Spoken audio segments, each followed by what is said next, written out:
नमस्कार दोस्तों, स्वागत है आपका हमारे YouTube channel A1 online classes पर। मैं रजत यादव आपको इंडियन पॉलिटी पढ़ा रहा हूँ। उम्मीद करता हूँ कि आपको मेरी क्लासेस पसंद आ रही होंगी। मैंने कल आपको भारतीय संविधान का भाग 1 पढ़ाया था, उसे मैंने कम्प्लीटली फिनिश कर दिया था। आज मैं आपको भारतीय संविधान का भाग 2 पढ़ाऊँगा और कोशिश करूँगा कि आज मैं भारतीय संविधान का भाग 2 भी कम्प्लीटली फिनिश कर दूँ। भारतीय संविधान के भाग 2 में भारत की नागरिकता के बारे में बताया गया है। इसके अंदर अनुच्छेद 5 से लेकर 11 तक आते हैं। आज की क्लास पढ़ाने से पहले मैं आपको कल का थोड़ा रिवीजन कराऊंगा ताकि आपको कल की बातें भी याद रहें। भारतीय संविधान के भाग 1 में संघ और उसके राज्य क्षेत्र के बारे में बताया गया है। इसमें 1 से लेकर 4 तक अनुच्छेद आते हैं। अनुच्छेद 1 में ये बताया गया है कि भारत राज्यों का संघ है। संघ 3 प्रकार का होता है, कॉन्फेडरल, फेडरल, यूनियन। भारत राज्यों का यूनियन है, मैंने आपको ये बताया था। उसे बताया गया है कि राज्यों को अनुसूची 1 में रखा गया है। भारत में 28 राज्य हैं, 8 केंद्र शासित प्रदेश हैं और अर्जित क्षेत्र 1 भी नहीं है। अनुच्छेद 2 में ये बताया गया है संसद राष्ट्रपति की पूर्व अनुमति से किसी भी विदेशी राज्य को भारतीय संघ में मिला सकती है। इसके द्वारा हमने सिक्किम को भारतीय संघ में मिलाया था 16 मई 1975 को। अनुच्छेद 3 में ये बताया गया है संसद राष्ट्रपति की पूर्व अनुमति से किसी भी राज्य का नाम परिवर्तन कर सकती है, उसकी सीमाएं परिवर्तन कर सकती है, उसके क्षेत्र में परिवर्तन कर सकती है बिना उस राज्य की अनुमति के भी। अनुच्छेद 4 में ये बताया गया है जब संसद अनुच्छेद 2 और 3 का प्रयोग करेगी तो उसके लिए संविधान में संशोधन नहीं किया जाएगा और वह कार्य साधारण बहुमत से होगा। इसे करने के लिए राष्ट्रपति बाध्य हैं। सिक्किम को भारतीय संघ में मिलाने के लिए 35वां और 36वां संविधान संशोधन किया गया था। वो क्यों किया गया था उसको मैंने कल आपको डिटेल से बताया था। किसी भी स्टूडेंट ने अगर कल की क्लास नहीं देखी है वो पहले उस क्लास को ज़रूर देखें। आज मैं आपको भारतीय नागरिकता के बारे में बताऊंगा। भारतीय संविधान की नागरिकता जानने से पहले मैं आपको कुछ बेसिक बातें बताऊंगा। अधिकतर देश अपने यहाँ रह रहे लोगों के लिए एक नागरिकता सर्टिफिकेट देते हैं ताकि वो उन लोगों को कुछ अधिकार दे सकें, जैसे कि वोट डालने का अधिकार, जैसे कि राष्ट्रपति बनने का अधिकार, प्रधानमंत्री बनने का अधिकार, वहाँ पर सिविल सेवा में सर्विसेज करने का अधिकार, IAS PCS बनने का अधिकार और काफ़ी सारी सुविधाएं दी जाती हैं वहाँ के नागरिकों को। भारत का संविधान जब 26 जनवरी 1950 को लागू हुआ था तब भारतीय लोगों ने यानी कि भारत के लीडर ने ये सोचा कि हम किस आधार पर अपने लोगों को नागरिकता दें। उसी का वर्णन अनुच्छेद 5 से लेकर 11 तक बताया गया है। सबसे पहले नागरिकता शब्द का प्रयोग अरस्तु ने किया था। हमारे संविधान की जो नागरिकता है वो ब्रिटेन की नागरिकता पर आधारित है, यानी कि ब्रिटेन में भी एकल नागरिकता है, भारत में भी एकल नागरिकता है। ऐसा नहीं है हम यूपी के निवासी हैं तो हम यूपी के नागरिक भी हैं। हम यूपी के निवासी हैं पर भारत के नागरिक हैं। अमेरिका में ऐसा नहीं है। अमेरिका में यह है, अमेरिका में जो भी स्टेट है उसकी एक अलग नागरिकता होती है और अमेरिका एक देश है उसकी भी एक अलग नागरिकता होती है, यानी कि अमेरिका में दोहरी नागरिकता है, हमारे यहाँ पर सिंगल नागरिकता है। आइए स्टार्ट करते हैं आज की क्लास। अनुच्छेद 5 में बताया गया है संविधान के प्रारंभ में नागरिकता। हमारा संविधान 26 जनवरी 1950 को लागू हुआ था। उस टाइम पर हमने किस आधार पर लोगों को नागरिकता दी थी? जन्म के आधार पर। इसमें बताया गया था कि जिसका जन्म भारत में हुआ है वो भारत का नागरिक होगा। माता पिता के जन्म के आधार पर, यानी कि बहुत सारे लोग उस टाइम पर विदेशों में रहते थे, जैसे कि लाला हरदयाल ने विदेश में गदर पार्टी की स्थापना की थी। वो एक क्रांतिकारी नेता थे। वो ब्रिटेन को हराने के लिए या ब्रिटेन से भारत का कब्जा दूर करने के लिए वहाँ पर बहुत महत्वपूर्ण कार्य कर रहे थे। तो क्या उनके बच्चे भारत के नागरिक नहीं होंगे? क्या वो भारत के नागरिक नहीं होंगे? तो उनके बच्चे भी भारत के नागरिक होंगे। उन्होंने भी भारत को आज़ाद करने में महत्वपूर्ण भूमिका निभाई थी, तो इसलिए भी उन बच्चों को भी भारत का नागरिक माना जाएगा। ये बात इसमें बताई गई थी। एक चीज़ और, संविधान लागू होने के 5 साल पहले से अगर कोई व्यक्ति भारत में रह रहा है वो भी भारत का नागरिक माना जाएगा। अनुच्छेद 5 में ये 3 बातें बताई थी। क्या? जन्म के आधार पर हम जिस व्यक्ति के जन्म भारत में हुआ है वो भारत का नागरिक होगा, या फिर उसके माता पिता का जन्म भारत में हुआ है अगर वो बाहर भी है वो भी भारत का नागरिक होगा। संविधान लागू होने के 5 साल पहले से अगर कोई व्यक्ति भारत में रह रहा है वो भी भारत का नागरिक माना जाएगा। 26 जनवरी 1950 को के आधार पर ये बातें डिसाइड की गई थी। अनुच्छेद 5 में इतना ही बताया गया है। अनुच्छेद 6 में क्या बताया गया है?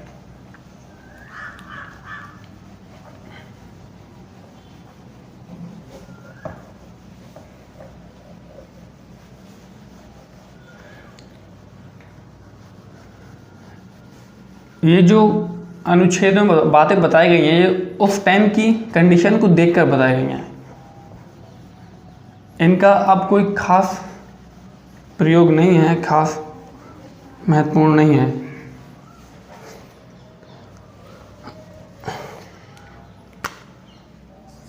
अनुच्छेद 6 में ये बताया गया है कि जो लोग पाकिस्तान से भारत आए थे उन लोगों को हम किस प्रकार से नागरिकता देंगे, यानी कि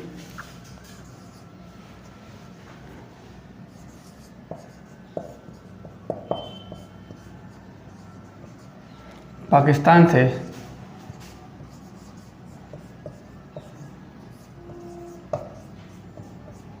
भारत आए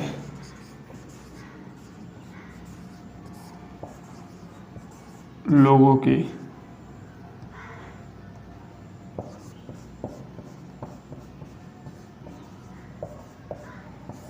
नागरिकता। जो लोग पाकिस्तान से भारत रहने के लिए आए थे अगर वो लोग 19 जुलाई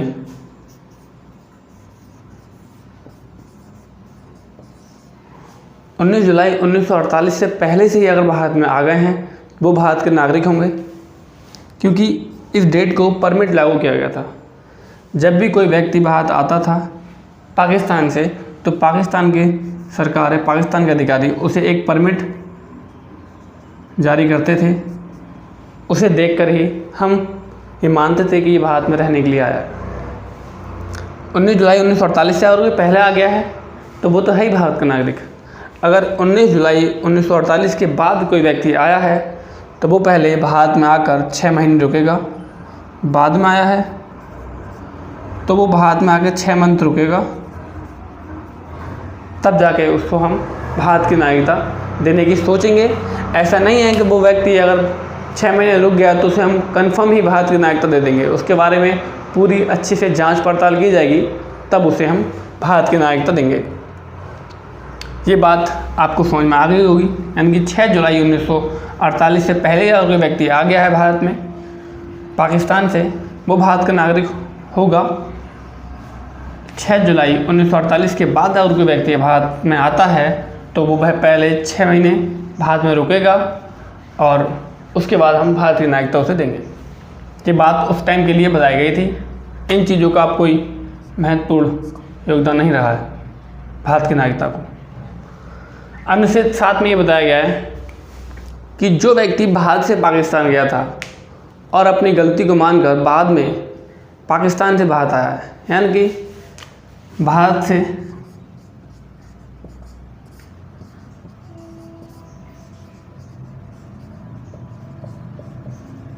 पाकिस्तान गए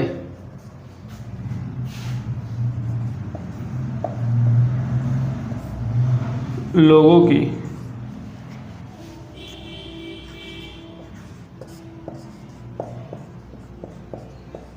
नागरिकता।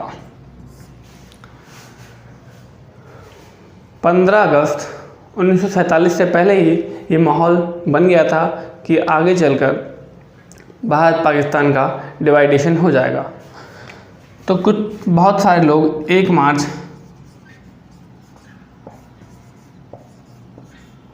1947 से पहले ही पाकिस्तान चले गए थे। उन्होंने सोचा कि हम पाकिस्तान जाके रहते हैं। जब 15 अगस्त 1947 को भारत आज़ाद हुआ, पाकिस्तान अलग हुआ, तब उन्होंने जो अपना रवैया दिखाया भारतीय लोगों के साथ, जो लोग यहाँ से गए थे उन्हें अपनी गलती का एहसास हुआ, फिर वो भारत आए लौट कर। तो ये बात बताई गई है अनुच्छेद 7 में कि 1 मार्च 1947 से पहले जो व्यक्ति पाकिस्तान गए थे और बाद में भारत आए हैं, उन लोगों को भी हम भारत की नागरिकता दे देंगे। 1 मार्च 1947 से पहले जो लोग पाकिस्तान गए थे और बाद में भारत में आए हैं इंडिया, इन्हें भी हम भारत की नागरिकता देंगे। ये भी अगर भारत की नागरिकता लेना चाहते हैं तो पहले ये 6 मंथ रुकेंगे भारत में, फिर इन्हें हम भारत की नागरिकता देंगे पूरी छानबीन करने के बाद। अनुच्छेद 6 और 7 उस टाइम की कंडीशन को देखकर लागू किए गए थे। अनुच्छेद 8 में क्या बताया गया है, आपको ये बात सारी समझ में आ रही होंगी। अनुच्छेद 8 में ये बताया गया है कि जो लोग विदेश में रह रहे हैं, हमारे अब भी काफ़ी सारे लोग विदेश में रहते हैं, वहाँ पर जॉब करते हैं, बहुत सारे इंजीनियर्स हैं, बहुत सारे डॉक्टर्स हैं, बहुत सारे लेबर वर्कर हैं जो बाहर रह रहे हैं। अगर वो भारत में दोनों हस्बैंड वाइफ अगर बाहर रह रहे हैं, उनका जो बच्चा वहाँ पैदा होगा वो भारत का नागरिक होगा। यानी कि उनके माता पिता अगर बाहर जाकर रह रहे हैं, उनका जो बच्चा होगा वो भी भारत का नागरिक होगा। यानी कि विदेशों में या बाहर रह रहे लोगों की नागरिकता के बारे में बताया गया है। बाहर रहे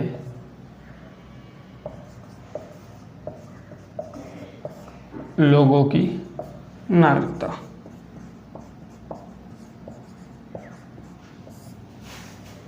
आपको ये बात समझ में आई होगी। हमारे बहुत सारे राजदूत भी बाहर रहते हैं, उनकी नागरिकता के बारे में बताया गया है, वो भी भारत के नागरिक होंगे। अनुच्छेद 8 में इतना ही बताया गया है। अनुच्छेद 9 में क्या बताया गया है,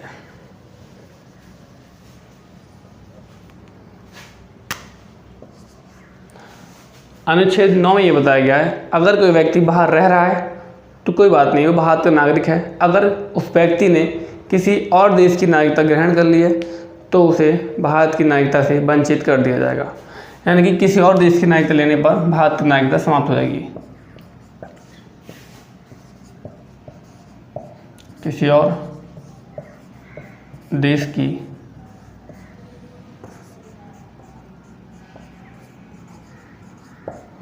नागरिकता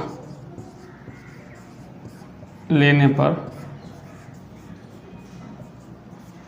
भारत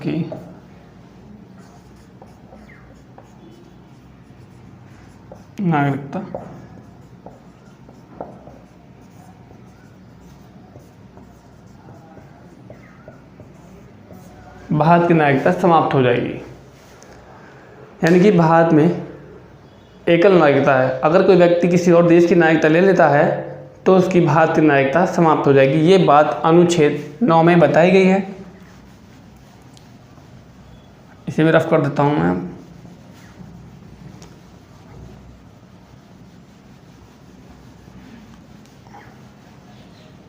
अनुच्छेद 10 में ये बताया गया है कि नागरिकता का बना रहना,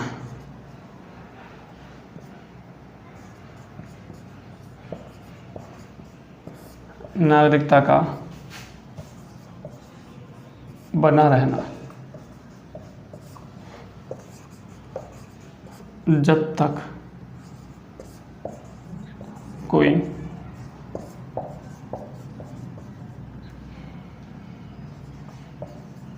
अन्यथा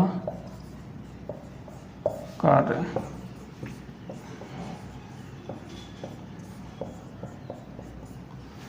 हमारी नागरिकता तब तक बनी रहेगी जब तक हम कोई अन्यथा कार्य नहीं करेंगे। अन्यथा कार्य जैसे कि भारत पाकिस्तान में युद्ध चल रहा है और हम पाकिस्तान का सपोर्ट कर रहे हैं, हम पाकिस्तान जिंदाबाद कर रहे हैं, हमारे देश के लोग, उनकी हम नागरिकता समाप्त कर सकते हैं। अगर वो ऐसा कार्य नहीं कर रहे हैं तो उनकी नागरिकता बनी रहेगी, कोई दिक्कत नहीं। आपको अनुच्छेद 10 समझ में आ गया होगा। अनुच्छेद 11 में क्या बताया गया?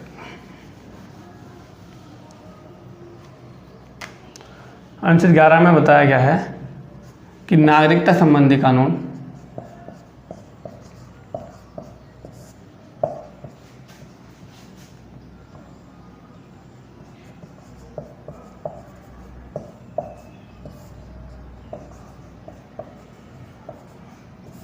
कानून संसद बनाएगी।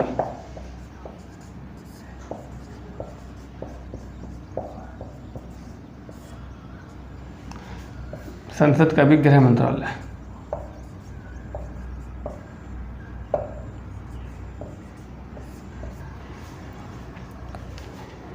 अनुच्छेद 11 में बताया गया है कि नागरिकता संबंधित कानून संसद बनाएगी और संसद में भी जो गृह मंत्रालय होता है केंद्र सरकार में, वो इस नागरिकता संबंधी कानून को बनाता है।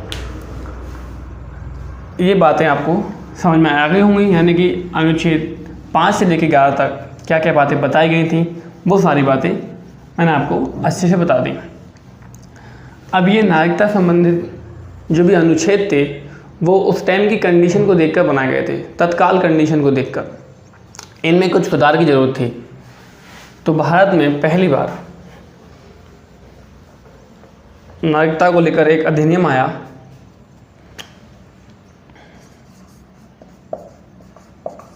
इनमें ये बताया गया था कि संसद नागरिकता संबंधित कानून बना सकती है। तब संसद ने पहली बार नागरिकता, भारतीय नागरिकता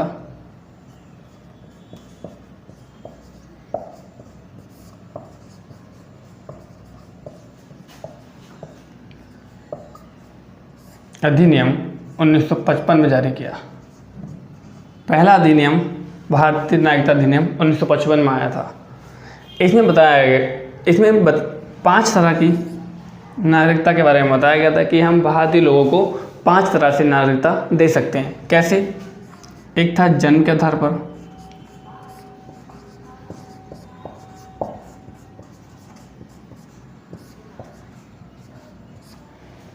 जन्म के आधार पर मतलब जिस भी व्यक्ति का जन्म भारत में हुआ हो वो भारत का नागरिक होगा। यानी कि ये तो बहुत वैसा वाला कानून था, यानी कि कोई व्यक्ति भारत में घूमने आया है, ताजमहल देखने आया है, हस्बैंड वाइफ, उनका बच्चा अगर भारत में जन्म ले लेता है तो क्या वो भारत का नागरिक होगा? यहाँ तो ये लोग फंस गए। तो इसमें भी सुधार किया गया था। इसमें बताया गया था 1989 में दोबारा सुधार किया गया था कि जो व्यक्ति भारत में आया है उसको जो माता पिता हैं वो भारत के नागरिक होंगे, तब भारत का नागरिक उस बच्चे को माना जाएगा। ये बात बताई गई थी 1989 में। इसे फिर सुधार किया गया था। फिर आगे चल के क्या होता है, कुछ व्यक्ति ऐसे होते थे कि भारत में काम करने आते थे, और जैसे कि स्टूडेंट भारत में पढ़ने के लिए आए हैं वीज़ा के तौर पर, और यहाँ पर आकर किसी भारतीय लड़की से उन्होंने शादी कर ली, उनके साथ जो बच्चा हुआ, तो क्या वो भी भारत का नागरिक होगा? फिर यानी कि वो बच्चा तो आदमी तो भारत का नागरिक नहीं है। जो स्टूडेंट भारत पढ़ने आया है वो तो भारत का नागरिक नहीं है। तो अनुच्छेद 3 में ये बात बताया गया था कि उन लोगों की नागरिकता वैलिड होनी चाहिए। उन दोनों माता पिता की नागरिकता वैलिड होनी चाहिए। ये बात इसमें बताई गई थी सन 2003 में ये बात दोबारा बताई गई थी। आई होप आपको ये बात समझ में आई होगी। जन्म के आधार पर नागरिकता हम कैसे देंगे? जिस व्यक्ति का जन्म भारत में हुआ हो वो भारत का नागरिक होगा। बहुत से लोग भारत में घूमने के लिए आते हैं, अगर उनका बच्चा पैदा होता है तो क्या वो भारत का नागरिक होगा? तो 1989 में बताया गया उनके जो माता पिता हैं वो भारत के नागरिक हों, तब वो भारत का नागरिक होगा।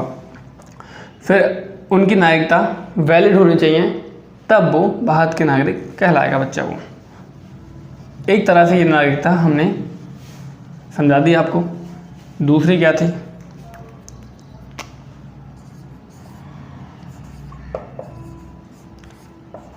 वंश के आधार पर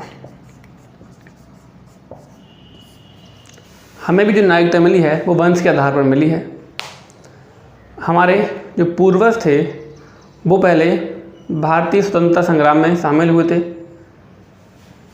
अब हम भी भारत के नागरिक हैं, क्योंकि हमारे वंशज भी भारत के नागरिक थे। वंश के आधार पर यहाँ पर नागरिकता पिता को लेकर डोनेट की गई थी। यानी कि अगर हमारे वंशज में से पिता अगर भारत के नागरिक हैं तो उनसे पैदा हुआ बच्चा भी भारत का नागरिक होगा। ये बात इसमें बताई गई थी।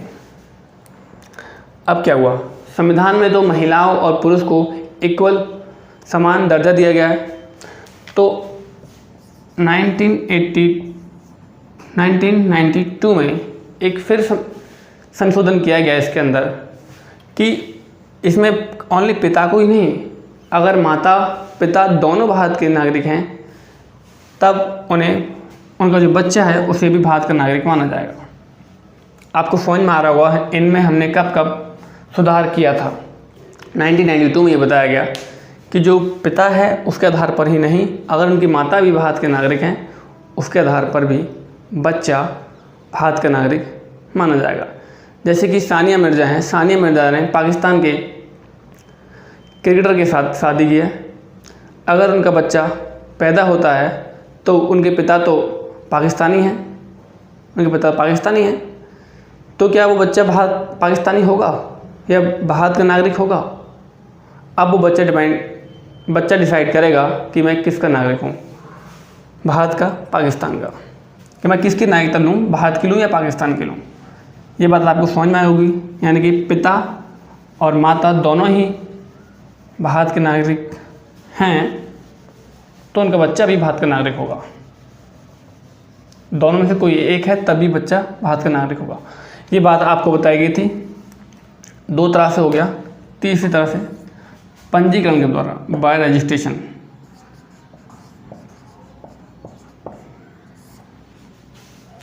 अगर कोई व्यक्ति भारत में आया है घूमने के लिए, उसे भारत अच्छा लगने लगा, वो चाहता है कि मैं भारत की नागरिकता ले लूँ, तो वो कैसे लेगा? वो यहाँ पर 7 साल रहेगा। 7 साल के बाद वो गृह मंत्रालय में एक फॉर्म भर के देगा कि मैं भारत का नागरिक बनना चाहता हूँ। तब गृह मंत्रालय पूरी छानबीन करेगा, क्या ये आतंकवादी तो नहीं है या किसी और संगठन से तो जुड़ा हुआ नहीं है कि भारत का नागरिकता लेना चाह रहा है। यानी कि 7 साल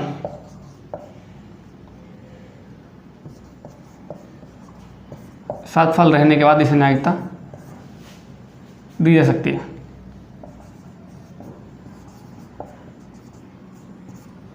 7 साल रहने के बाद इसे नागरिकता दी जा सकती है। गृह मंत्रालय पूरी छानबीन करेगा, उसके बाद ही इसे नागरिकता देगा।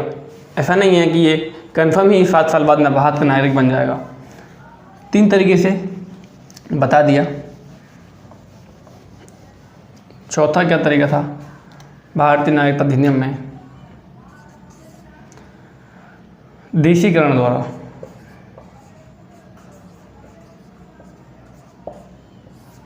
अगर कोई व्यक्ति भारत में रह रहा है,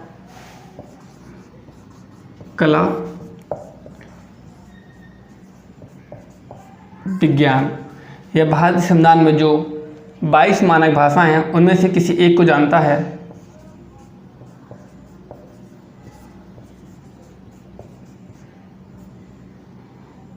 मानक भाषा, किसी एक मानक भाषा,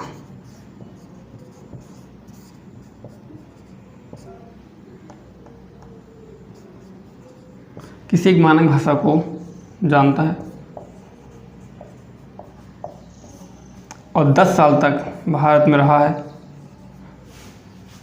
तो वो भी भारत का नागरिक बन सकता है। बहुत सारे कलाकार हैं जो पाकिस्तान के हैं पर भारत में आकर वो गाना गाते हैं, संगीत सुनाते हैं, तो उन्हें भी हमने भारत की नागरिकता दे दी है। 10 साल तक वो रहे हैं और वो हिंदी को जानते हैं, कोई सी लैंग्वेज को अगर वो जानते हैं तब वो भारत के नागरिक बन सकते हैं। ये बात बताई गई है चौथे तरीके में। पांचवा क्या है? पांचवा तरीका ये था अर्जित क्षेत्र।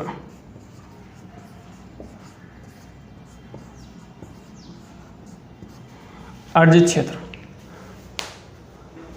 ऐसा मान चलो कि भारत पाकिस्तान में युद्ध छिड़ गया है और हमने पाकिस्तान का बलूचिस्तान एरिया कब्जे में ले लिया, तो वहाँ के जो नागरिक हैं वो ऑटोमेटिकली भारत के नागरिक बन जाएंगे, क्योंकि हमने उस क्षेत्र को अर्जित कर लिया।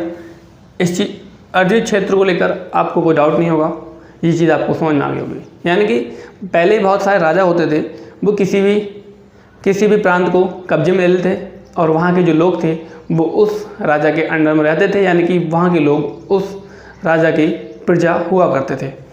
आज भी अगर हम किसी विदेशी राज्य को भारत में लाते हैं तो वहाँ के जो नागरिक हैं वो भारत के नागरिक बन जाएंगे। इस 5 तरह से भारत को हम इन 5 तरीक़ों से भारतीय लोगों को हम नागरिकता देते हैं। भारतीय लोगों को नागरिकता देने के 5 नियम थे। भारत के लोगों की नागरिकता कैसे ख़त्म की जाएगी, इसके लिए 3 नियम हैं। पहला, त्याग। अगर वो व्यक्ति किसी भी देश की नागरिकता ले लेता है तो उसकी नागरिकता को हम त्याग देंगे, भारतीय नागरिकता ख़त्म हो जाएगी। एक, बर्खास्त।